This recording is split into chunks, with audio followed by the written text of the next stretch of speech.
Welcome to Two Tired Teachers. Today we're going to talk about the pros and cons of RVing.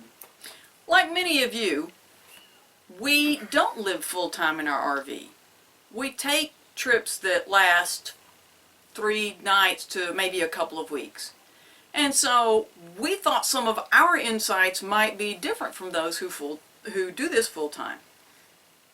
One of the pros we found is that we can carry the comforts of home. We can carry food that we are used to eating. This has huge advantages. One, on the pocketbook, because we're not having to eat out all the time. And the other is on our stomachs.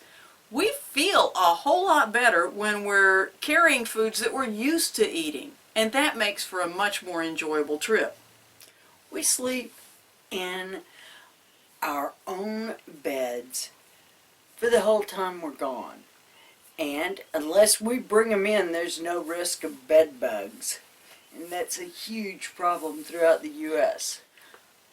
Also, we get to take my dogs with us.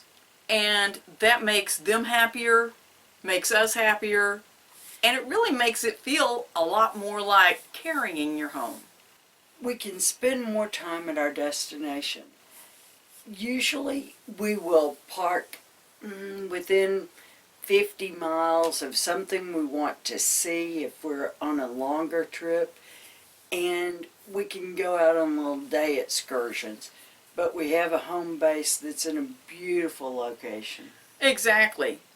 And speaking of locations, not only is our campsite a beautiful location and much more relaxing than being in a hotel room, as we're going to these places, I think every day that we've traveled, we've packed a picnic lunch and been able to sit and relax and enjoy the destinations that we're traveling to. And amazingly enough, even in Texas heat in the middle of July or 1st of August, it hasn't been hot.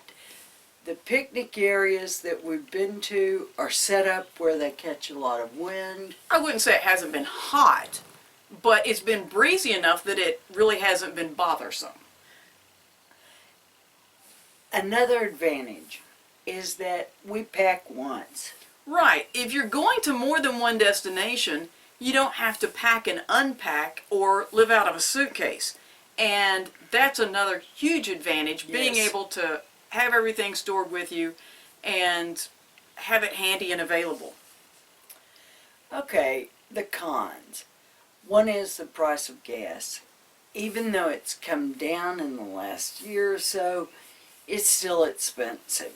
And your gas mileage is not going to be good.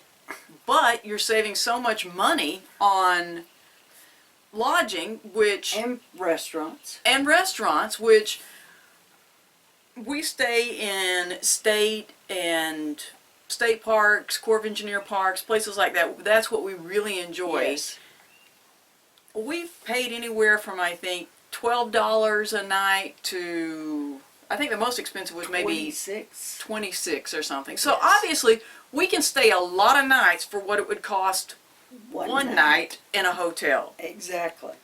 The other thing that is a con, some people may see as a con, is there is a huge learning curve. There's a lot to learn. None of it's really hard, but if you want if you want a vacation where everything's already set up for you, RVing might not be right. Exactly. But for us, we love it. Thanks for watching.